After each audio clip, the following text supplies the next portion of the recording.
El pasado sábado la Policía Nacional pasaba a disposición judicial al juzgado de guardia a 5 hombres acusados de varios delitos. 2 noches antes, presuntamente encapuchados y armados, acudieron a un domicilio a robar mediante el uso de la violencia y de las amenazas. De los 5 detenidos, 2 fueron a prisión provisional. Horas antes, en presencia de los investigadores, tuvo lugar una reconstrucción de los hechos. En la casa de la víctima, en Espinardo, la Policía Judicial llevó a cabo un registro y diligencia para interpretar lo ocurrido. Estas son imágenes del viernes por la tarde, cuando los agentes ya se marchaban de la zona. En este caso, se investigan los presuntos delitos de allanamiento de morada, robo con violencia en grado de tentativa, lesiones, amenazas graves y tenencia ilícita de armas, ya que portaban 2 armas. Una de ellas, esta que están viendo, que sí llegó a incautarse por los agentes al arrestar a los sospechosos. La víctima, que tuvo que ir al hospital por las lesiones sufridas durante el asalto, se ha personado como acusación particular para poder reclamar lo que le corresponde, y lo ha hecho de la mano de la abogada Zoraida Garre, a la que vemos en imágenes y que estuvo presente durante la diligencia de reconstrucción de los hechos. Y a la que ahora ya vamos a saludar aquí en el plató de Código 112. Zoraida Garre, gracias por venir, buenas noches. Buenas noches.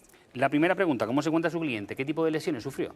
Mi cliente ahora mismo está recuperándose en su domicilio. El día de los hechos sufrió multitud de golpes, le golpearon con un bate de hierro y con multitud de palos, rodillas, codos, espalda. Sobre todo tiene muchísimos problemas con el tema de un dolor en el cuello muy fuerte y un golpe que le dieron en la cabeza, que eso hizo incluso que llegara a perder el conocimiento.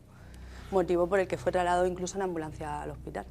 Exactamente, ¿cuándo fue el asalto? ¿A qué hora? ¿Cómo se desarrolla? ¿Qué fue lo que pasó? El asalto fue a partir de las 2 y algo de la madrugada, entre las 2 y las 3 de la madrugada. ¿Del jueves al viernes? Sí, exactamente, de la madrugada del jueves al viernes. Mi cliente estaba en su domicilio durmiendo, además estaba en compañía, por casualidad, de sus 2 hermanas pequeñas de 10 años, porque vive justo enfrente de su madre, en el mismo rellano del edificio, y las niñas pues decidieron esa noche dormir con su hermano. Entonces estaba tranquilamente en su domicilio y empezó a recibir mensajes de un amigo, bueno, ya no diríamos amigo, de un conocido que casualmente tuvo una relación sentimental con una de sus hermanas, por lo tanto es bastante conocido y conoce perfectamente el domicilio y cómo funciona mi cliente y su familia. ¿Y por qué contacta con su cliente? Porque le debía un dinero.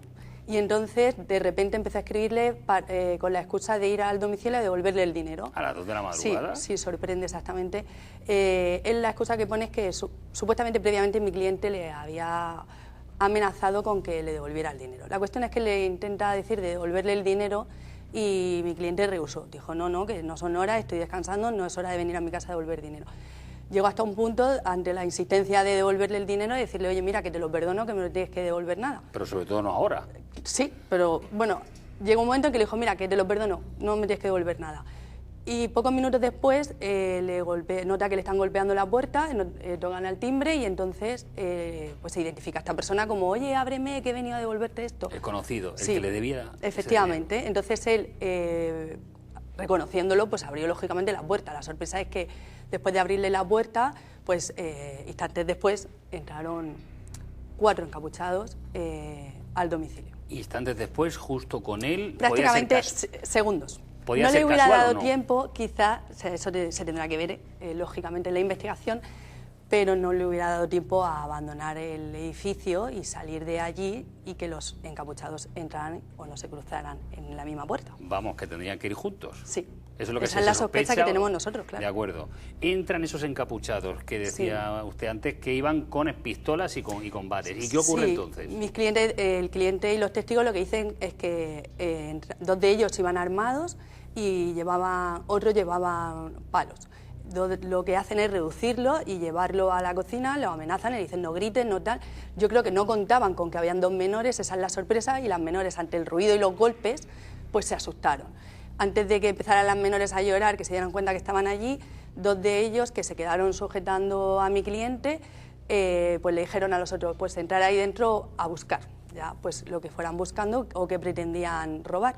En ese momento, al oír las menores gritar, mi cliente, lógicamente, del miedo a ver qué le podía pasar a sus hermanas, pues empezó a luchar, a resistirse de ellos, y en ese momento gritó, pidió auxilio, y por la proximidad del domicilio de su madre, pues fueron a socorrerle. Además, que la madre, casualmente ¿En el estaba... mismo edificio? Sí, sí, es que es el mismo edificio, es un portal muy pequeñito, un rellano muy pequeñito, y las dos puertas tienen de distancia escasamente 1,5 metros aproximadamente.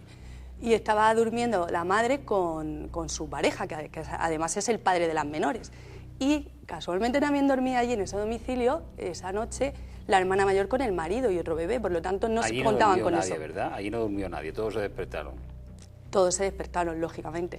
Entonces, en ese momento, cuando oyen los gritos, salieron al auxilio, lo vieron que lo estaban golpeando, y las personas que estaban en el interior de la vivienda, al ver que estaban interviniendo y que no estaban ya solos, decidieron huir. Huyeron 3, primero huyó uno, luego huyeron otros 2, y retuvieron a uno, al que retuvieron consiguieron quitarle el pasamontañas que llevaban, porque entraron varios entraron con pasamontañas y otros con gorro y con una braga. Iban embozados, vamos. Sí, iban cubiertos, además llevaban guantes, etcétera, van a dejar huellas, o sea, iban preparados. Iban preparados. Ha dicho que iban a robar algo en casa de su cliente. ¿Guarda algo de valor, algo especial, algo que pudieran saber estas personas? Está claro que algo irían buscando, si no, no entras a esas horas de la madrugada encapuchados con 2 pistolas y lleno de palos, y algo irían buscando. La cuestión es que el robo se frustró porque no se fueron sorprendidos, no consiguieron robar nada, y lo característico pues es eso, que consiguieron retener a uno, quitarle el pasamontaña para poder identificarlo. ¿Cómo se les llega a detener? Porque hay 5 arrestados, eso lo confirmaba la policía también. Sí, es que los testigos dicen que había un quinto implicado en los hechos, que estaba en lo que sería en la calle con un coche, con el motor arrancado, preparados para huir, lógicamente. Entonces, cuando retienen a esta persona, pues uno de ellos llega y les amenaza, incluso hay un disparo. Ya se aclarará en la instrucción, ¿no? Quién realmente de los investigados, los sospechosos o los acusados son el que realmente pegó el disparo, porque esas son las declaraciones que han prestado los testigos. Y entonces en la huida uno de ellos cayó por la escalera y resultó herido. Vaya hombre. Sí. ¿Y entonces la policía dónde va a buscarlo? Pues la policía, ante la descripción que hacen los testigos de cómo iban vestidos y de que uno había resultado herido y que probablemente tendría que acudir al servicio de urgencias, pues la verdad que la policía actuó rapidísimo y en cuestión de muy poco tiempo consiguieron dar con ellos, y al salir de urgencias los detuvieron. Detuvieron en concreto a 4 de ellos. ¿Y luego el quinto? El quinto sí, el quinto lo detuvieron al día siguiente porque no estaba en ese momento en el lugar de los hechos y fue detenido al día siguiente. Con disparos, con violencia, con una vinculación bastante clara con los hechos. A partir de ahora, ¿por dónde va a ir la investigación? ¿Qué se puede esperar de este proceso? Porque estarían claramente señalados, quizá también del entorno del primero que llamaba, no sé. Pues ahora lo que hay que hacer es un poco investigar, a ver y a esclarecer un poco los hechos. Para eso vamos a hacer una prueba. En concreto, por ejemplo, una de las pistolas no fue encontrada, pero la otra que fue intervenida, lógicamente creemos que no van a haber huellas porque esa pistola pues usaron guantes.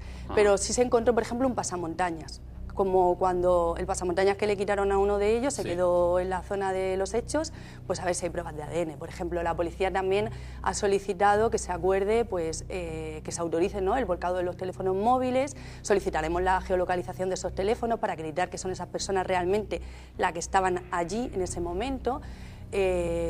Seguiremos investigando a ver si hay alguna cámara que haya podido captar o grabar algo, porque de las cámaras que hay en la zona, en principio, no se ha conseguido captar nada porque enfocan lo que es al interior del resto de los... Exactamente. Muy bien. Pues Zoraida Agarre, muchísimas gracias por explicarnos y relatarnos con tanto detalle este asunto, y deseamos que su cliente se recupere pronto de estas heridas. Muchísimas gracias por venir a Código.